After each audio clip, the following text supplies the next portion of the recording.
Eliza Vail, 27, was en route to the most critical meeting of her young career. Her first ever interview with a prestigious federal engineering corporation in Seattle. This wasn't merely a job prospect.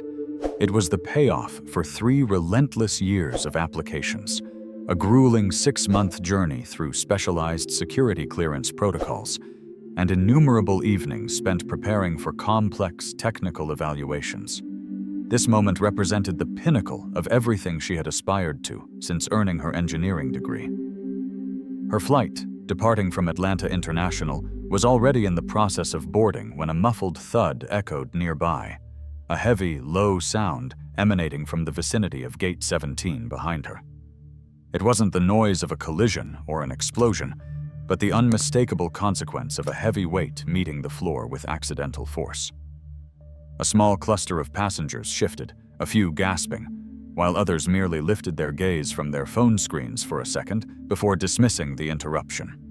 The fleeting disturbance was insufficient to break the concentration on schedules and screens. An older gentleman, his hair silver, his posture slumped and visibly trembling, was leaning heavily against a row of chairs. One hand was rigidly pressed to his chest, the other clutching the armrest as if it were the sole anchor in turbulent waters. His breath was coming in short, constricted gasps. Nobody moved to assist him. Eliza, a tall woman with clear gray eyes and a neat, business-appropriate haircut, acted instantly, devoid of deliberation or delay. She set her carry-on bag down beside an unoccupied seat, abandoned her place in the boarding queue, and quickly moved toward the man. She avoided an actual run, which might cause alarm, but advanced with focused intention. "Sir, are you well?" Eliza dropped to one knee next to him, ensuring her voice remained measured and soothing. The man didn't respond verbally. He just blinked slowly, his lips slightly parted. He held a small, worn leather satchel on his lap, and what appeared to be a military dog tag folded within his palm. His eyes, a remarkable pale blue and surprisingly lucid despite his obvious pain, met Eliza's face and held her gaze. Eliza quickly flagged down an airport attendant who was passing by, clipboard in hand. "We urgently need medical assistance here," she stated, her tone firm yet calm. The staff member nodded curtly and spoke rapidly into the radio clipped to her uniform shoulder. Turning her focus back to the distressed man, Eliza offered reassurance. "Please don't worry, sir." She swiftly removed her navy blazer, the one she had specifically chosen for her interview, and gently folded it, placing it behind the man's head as a makeshift pillow. "I'll stay with you until help arrives." The announcement for the final boarding call of Flight 2347 to Seattle resonated through the concourse. Eliza's boarding group was being called. She consciously ignored it, concentrating instead on unbuttoning the man's top collar to ease his breathing and creating necessary space around him. "Your flight," the man finally uttered, his voice a raspy whisper, strained and aged. "Don't miss it." Eliza offered a genuine smile that reached her eyes. "I'll take the next one. There is always another flight." She omitted any mention of the non-refundable ticket, the one she'd bought with 3 months of saved lunch money. She didn't dwell on the critical interview she'd been preparing for since spring. She didn't pause to calculate the steep cost of her choice. She simply stayed, one hand resting lightly and comfortingly on the older man's shoulder while a stream of passengers flowed past them to board the aircraft that was now departing without her. Airport emergency medical personnel arrived within a few minutes, wheeling a gurney whose wheels emitted a faint squeak against the polished terminal floor. They swiftly conducted a preliminary assessment, checking his blood pressure, monitoring his pulse, and performing basic neurological checks. Following standard operating procedure for elderly individuals displaying signs of potential cardiac distress, they contacted for an ambulance transfer to the nearest medical facility. However, the elderly man firmly refused. His hand closed tightly around the wrist of the lead paramedic. "Just allow me to catch my breath here for a moment," he stated, his voice now marginally stronger but still bearing signs of strain. "Not the hospital. Not yet." Despite his evident physical fragility, there was an undeniable command in his tone, the voice of someone deeply accustomed to being obeyed. The medics exchanged hesitant glances, but chose not to escalate the situation. They administered oxygen, took his vitals again, and stepped aside to confer, leaving Eliza still seated faithfully beside the man. In the meantime, TSA personnel began to hover nearby, their usual purposeful strides replaced by a visible, confused lingering. One female agent spoke quietly into her radio, her eyes fixed on the elderly man. Eliza remained by his side. She reached into her abandoned bag for her water bottle and offered it to him with a straw, sitting with him even after the gate area was completely deserted of passengers. The Seattle flight had now departed, leaving them in a small, solitary island of empty seats. Then, something genuinely peculiar unfolded. One of the nearby TSA agents approached with cautious steps and requested to see the elderly man's identification. With noticeably trembling fingers, the veteran handed over his wallet, along with the dog tags he had been gripping. The agent scanned an inscription engraved on the metal, immediately took a step back, and radioed a message in a low, extremely urgent tone. Within moments, the entire atmosphere within the terminal underwent a radical change. Boarding procedures ceased abruptly at all adjacent gates. Public announcements were simply cut off, without any explanation. Passengers waiting at neighboring gates were systematically redirected to alternate concourses. Their inquiries were met with polite but unwavering instructions from the staff. Agents clad in black suits, not the typical TSA blue, nor standard airport security uniforms, entered the concourse from several access points, moving with synchronized and coordinated precision. A soft, insistent voice filtered through Eliza's earbuds from a nearby agent wearing a communications device. "We need the area cleared now. Security protocol."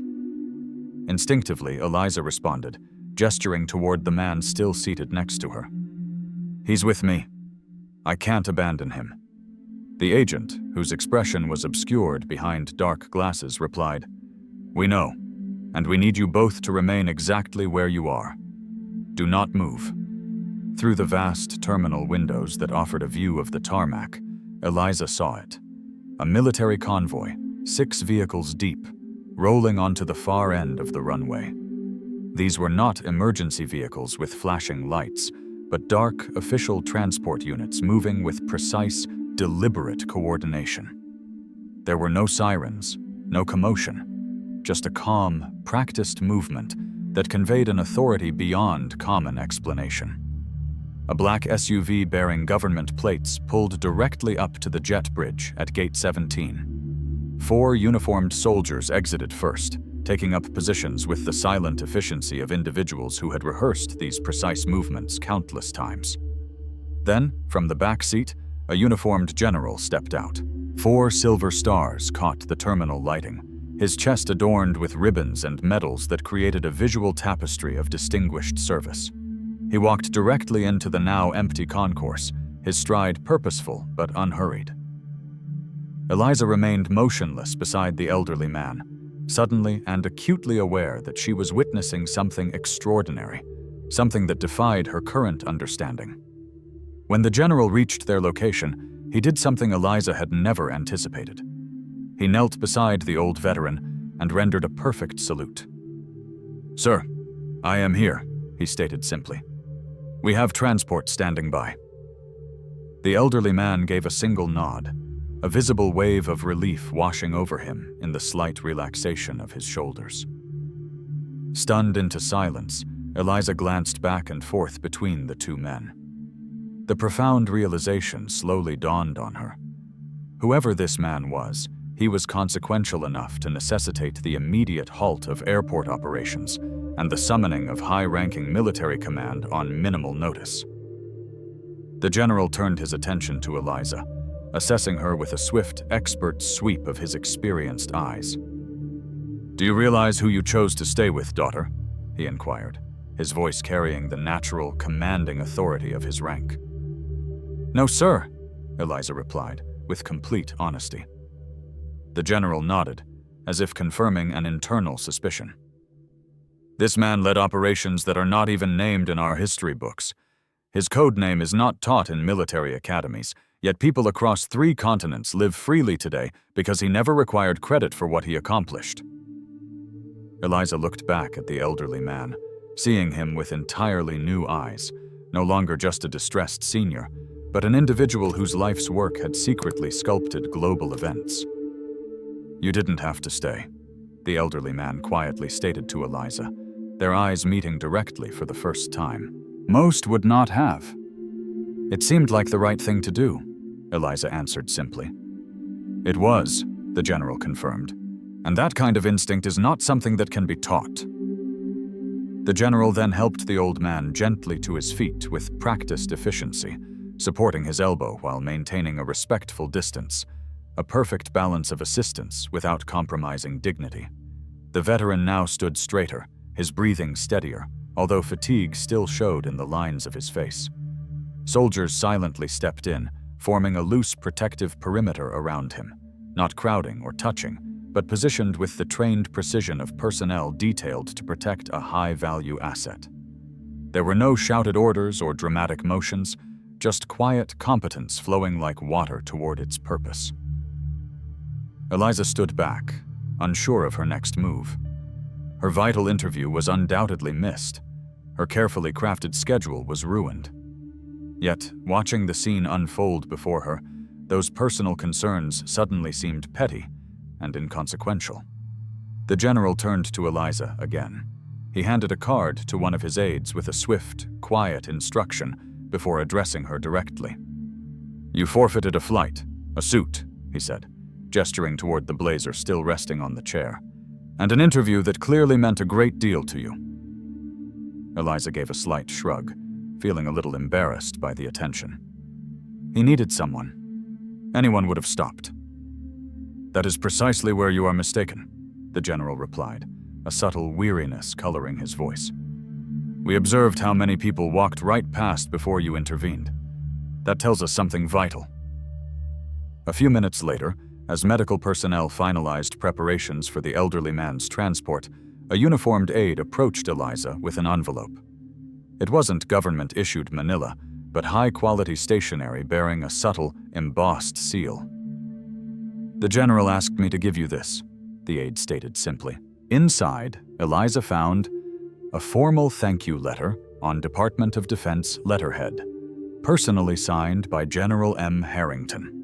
A gold-edged access card granting eligibility for federal service programs and expedited security clearance processing, privileges typically reserved for diplomatic personnel. Most surprisingly, a handwritten note on heavy cardstock. The inscription read, "Character is not found on a resume, but it builds one. The right people noticed today. General M. Harrington." The general approached one last time, now flanked by 2 aides coordinating the departure logistics on secure tablets. "We can arrange transport for you to wherever you need to go. Seattle, perhaps?" The question carried an unmistakable knowing, indicating they had already gathered information about her interrupted journey. Eliza politely declined with a respectful nod. "Thank you, sir, but I'll wait for the next commercial flight. I'd rather not impose further." A flicker of something akin to approval crossed the general's face. "As you wish." As the military contingent prepared for their departure, several TSA agents, the same ones who had initially seemed uncertain about the situation, approached Eliza quietly. One by one, they silently shook her hand, without fanfare or explanation, offering a wordless acknowledgement of something they had witnessed and respected. The staff at the gate, which was now reopening for regular operations, said nothing about the extraordinary events when Eliza inquired about rebooking. They simply printed her new ticket with priority status, upgraded her seat, and handed it to her with an unusual deference. "Thank you, ma'am," the gate agent said, using a formality typically reserved for military personnel or senior officials. Eliza boarded later that evening. There was no crowd, no fanfare, just quiet people watching her with something different in their eyes, as if they had heard whispers of what had transpired, but knew better than to ask directly. As the plane began its taxi for takeoff, Eliza noticed something had been placed inside the seat pocket directly in front of her. It was a small challenge coin, the kind exchanged within military and government circles to signify shared experiences and mutual respect. One side bore an insignia she couldn't recognize. The other side carried a simple, profound inscription. "When no one is watching is when it matters most." She slipped it into her pocket, understanding immediately that this was not an item meant to be displayed or discussed, but rather something to be carried quietly, much like the elderly man had carried the burden of his own service. The entire story never made the news. There were no headlines in papers, no viral video clips online, and no social media posts capturing the mysterious airport lockdown. Whatever had unfolded at Gate 17 remained carefully contained within the discreet boundaries of those who understood the value of silence. However, within 1 month, Eliza received an unexpected email from the very federal engineering firm whose interview she had missed. It was not a form rejection or a rescheduling request, but a personal message from the director of recruitment himself. "Ms. Vail, the specific circumstances surrounding your missed interview have recently come to our attention. We would like to extend an invitation for you to visit our offices at your earliest convenience. Please understand, this is not a standard interview reschedule." At the offices, an unassuming building with remarkably thorough security protocols, Eliza discovered that a specific photograph had been circulated internally among certain high-level departments. The image showed Eliza seated beside the elderly man, a water bottle in one hand, the other resting supportively on his shoulder, long after everyone else had cleared the area. The picture had been captured by airport security cameras and subsequently shared through secure channels she would never learn about. The simple caption beneath it had apparently resonated deeply within the organization. "This is what readiness looks like." The subsequent meeting proceeded very differently than she had expected.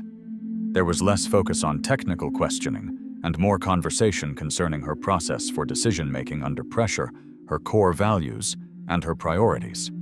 2 weeks later, Eliza was offered a position with security clearance levels several grades higher than the role she had originally applied for. 3 months into her new position, working on highly sensitive infrastructure projects she was unable to discuss even with her family, Eliza received a package via internal mail. It bore no return address and offered no explanation, only her name typed cleanly on the label. Inside, she found a small triangular case containing a precisely folded American flag. It was not the standard ceremonial flag presented at military funerals, but a smaller version that had briefly flown on the antenna of a government vehicle on a particularly significant day. Tucked within the triangle of cloth was a note on plain paper, handwritten in neat, slightly shaky script. "For staying still when the rest moved. MTB." It was only then that Eliza finally learned the elderly man's full name: Colonel Mason T. Burke, a shadow operative from the Cold War whose critical work had influenced global events while remaining utterly unknown to the public.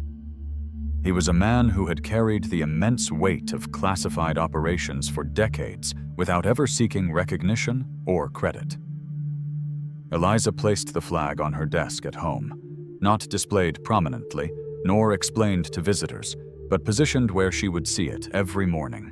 It served as a quiet, daily reminder that some of the most consequential actions are the ones no one witnesses, and some of the most important people are those history never names. Subscribe to She Wore the Stars. If you believe missing a flight is sometimes how you arrive exactly where you were meant to be,